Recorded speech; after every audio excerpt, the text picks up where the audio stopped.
Salut tout le monde! Alors, comme vous pouvez voir, je reviens aujourd'hui dans une vidéo un petit peu particulière. Changement de contexte, changement de sujet. Donc, je me trouve dans ma baignoire. Je filme cette vidéo suite à celle de Solange te parle, voilà, qui donne 50 conseils pour YouTuber. Et ça m'a donné envie de me lancer dans un nouveau genre de vidéo. Donc voilà, ça sera la première du genre, ça ne sera sûrement pas la dernière. Je compte m'orienter de plus en plus vers ce genre de vidéo et délaisser un peu plus la mode et la beauté. J'aime beaucoup ça, mais je n'aime pas que ça et j'ai plein d'autres choses à dire. Et pour commencer, j'ai choisi un sujet qui me tient particulièrement à cœur, qui est la féminité, la sexualité, le rapport aux autres, l'image de soi, etc., etc. Donc ça sera une série de vidéos dans ces thèmes-là, avec chacune un sujet en particulier. Donc je pensais commencer aujourd'hui par un sujet donc, que je trouve très important, qui me touche tout particulièrement, qui est le slut shaming. Le slut shaming, qu'est-ce que c'est? C'est le fait de juger quelqu'un sur ses pratiques sexuelles et sur ses apparences ou son comportement. Chat, arrête! Non! Donc je disais, le fait de juger quelqu'un, donc soit sur ses pratiques sexuelles, soit sur son apparence ou son comportement plus ou moins sexué. Ce sera un sujet que je vais aborder en deux parties. Et aujourd'hui je vais commencer par plus le comportement sexuel. Et dans une deuxième partie, je traiterai plus du slut shaming au niveau de l'apparence. Pourquoi j'ai décidé de parler de ça? Parce que j'en ai moi-même été victime. Pour vous raconter un petit peu l'histoire, parce que comme ça déjà ça vous donnera un exemple concret de ce que c'est vraiment que le slut shaming. Je vous parlerai de comment j'ai vécu ça et de comment je l'ai dépassé. Donc oui, pour la petite histoire, c'était avant même que je m'installe à Lyon. J'y venais déjà régulièrement parce que j'avais déjà des amis ici. Il y a 3-4 ans il me semble. Je suis donc venue à Lyon chez une de mes meilleures amies qui était invitée à un anniversaire.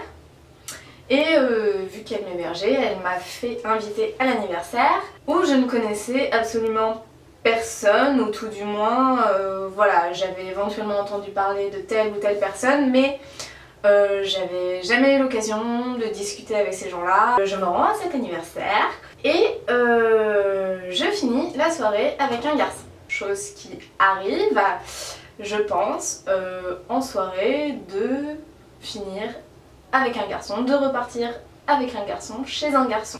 Donc a priori, pour moi, rien d'exceptionnel, rien de... Voilà, chose normale. Il y a eu cette attirance avec ce garçon à ce moment-là. J'ai eu des échos peu de temps après. Maintenant, à Lyon, j'étais connue.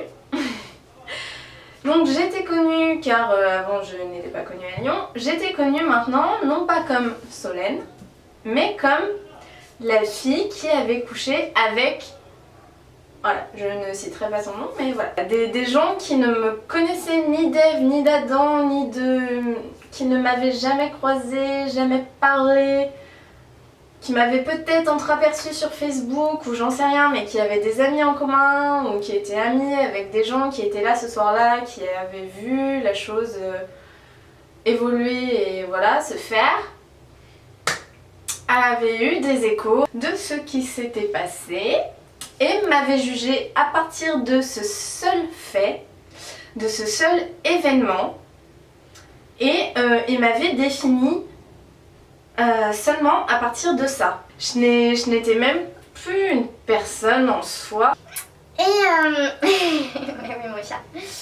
Encore maintenant que je suis installée à Lyon et des années après, j'ai encore des échos de cette histoire et des gens qui ne veulent pas me parler, qui ne m'ont jamais parlé mais qui me connaissent de par cette renommée et qui ne veulent pas me connaître plus que ça à cause de ça, qui m'ont jugée et qui ne m'apprécient pas pour ça. Voilà ce qu'est le slut-shaming dans un exemple concret que j'ai vécu. Autant vous dire que c'est pas facile à vivre, surtout que ça a entraîné plein de choses, notamment le fait de faire foirer avec d'autres garçons qui étaient au courant de ma réputation, soi-disant de tut ou tut, comme vous préférez.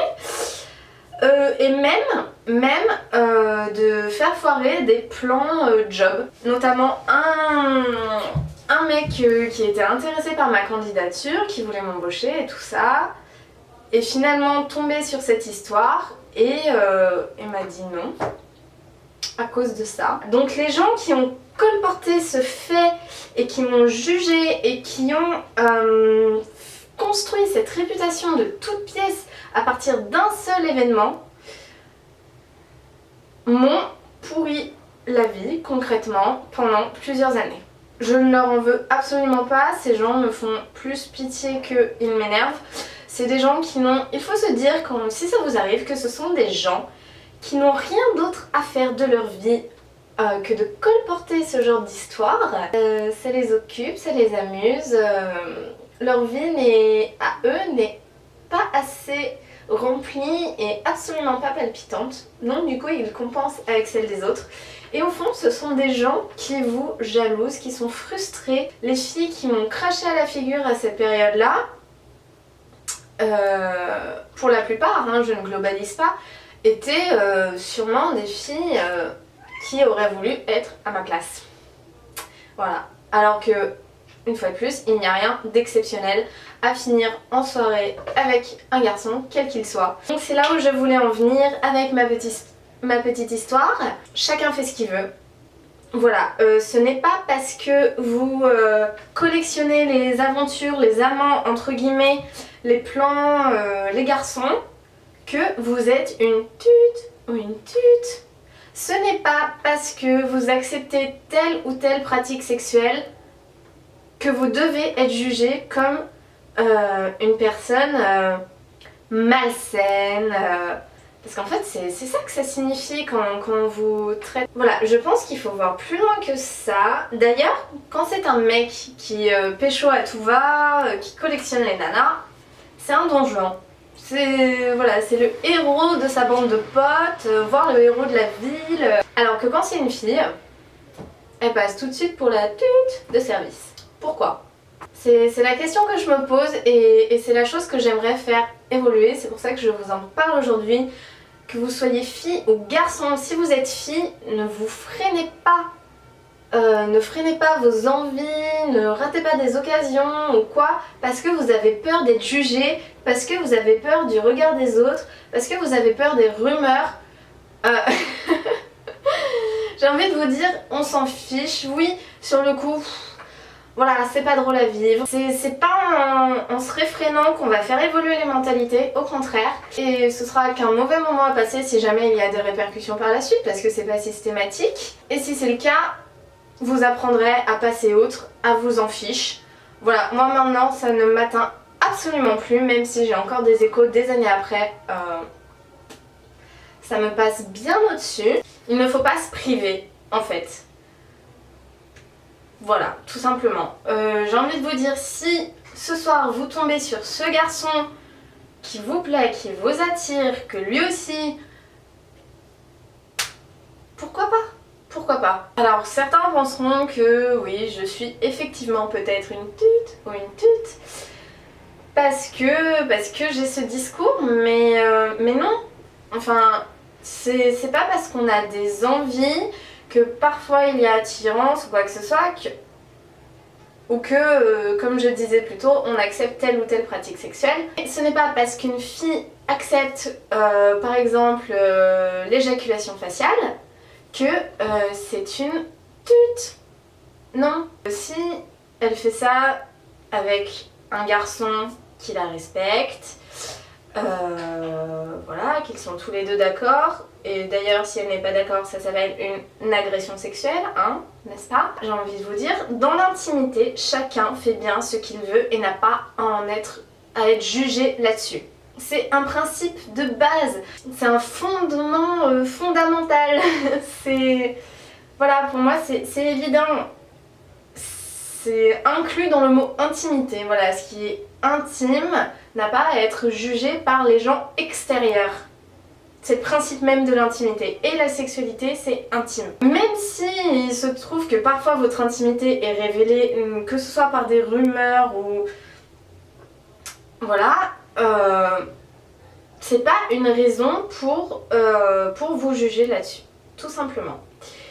Et c'est ça le slut shaming, et c'est quelque chose qui doit évoluer, qui doit même disparaître. Moi, t'es d'accord, hein? Bah oui. Les nanas qui, comme moi, ont vécu ça, sont des victimes. Au bout d'un moment, parfois, ça vire au harcèlement. Et le nombre d'histoires qui sortent tous les 2-3 mois, comme quoi une nénette s'est foutue en l'air à cause de ce genre de rumeurs et d'histoires que l'on colporte sur un fait, un événement ou je ne sais quoi, parfois même qui ne sont même pas fondées, peuvent vous bousiller la vie si vous n'êtes pas prêt, si vous n'êtes pas assez fort, si vous ne savez pas gérer, enfin bref, il peut y avoir plein de raisons. Ça peut blesser, ça peut détruire, vraiment. Et moi je n'en veux pas aux personnes qui m'ont fait subir ça, qui m'ont colporté ce genre de choses à l'époque et encore maintenant. Comme je vous le dis, je n'estime absolument pas ces gens, je ne leur accorde pas d'importance. Et je me dis que ce sont eux qui ont un problème pour réagir de cette façon. Ce n'est pas moi. Le problème ne vient pas de moi. Moi je ne fais que suivre mes envies et je les assume totalement. Il n'y a pas à me juger sur ça, tout simplement. Je me répète, mais voilà, c'est la base et... Je pense que je vais m'arrêter là, sinon je vais continuer de radoter. A priori j'ai fait le tour du sujet. Je tenais vraiment à en parler parce que voilà, c'est... Comme vous avez pu le remarquer, c'est quelque chose qui me touche de par mon vécu mais aussi de par l'actualité, etc. Donc la prochaine vidéo de ce genre sera sur la deuxième partie du slut shaming. Plus sur l'apparence et le comportement. J'espère qu'elle sera plus courte. Je suis désolée pour cette première vidéo, elle sera un peu longue. J'espère que ça ne va pas trop vous saouler. Je vais sortir de ma baignoire et il y a d'autres sujets que j'aimerais aborder comme ma vision du féminisme, la culture du viol, tout ce genre de sujets voilà, qui me tiennent à cœur. Donc j'espère que ça vous plaira, que vous me suivrez. Et bien sûr, j'essaierai d'explorer d'autres thèmes, d'autres sujets, d'autres types de vidéos. Voilà, j'ai envie de me diversifier aussi bien sur YouTube que sur mon blog. Et voilà, j'espère que vous serez au rendez-vous. Sur ce, je vous fais des bisous et je vous dis à bientôt.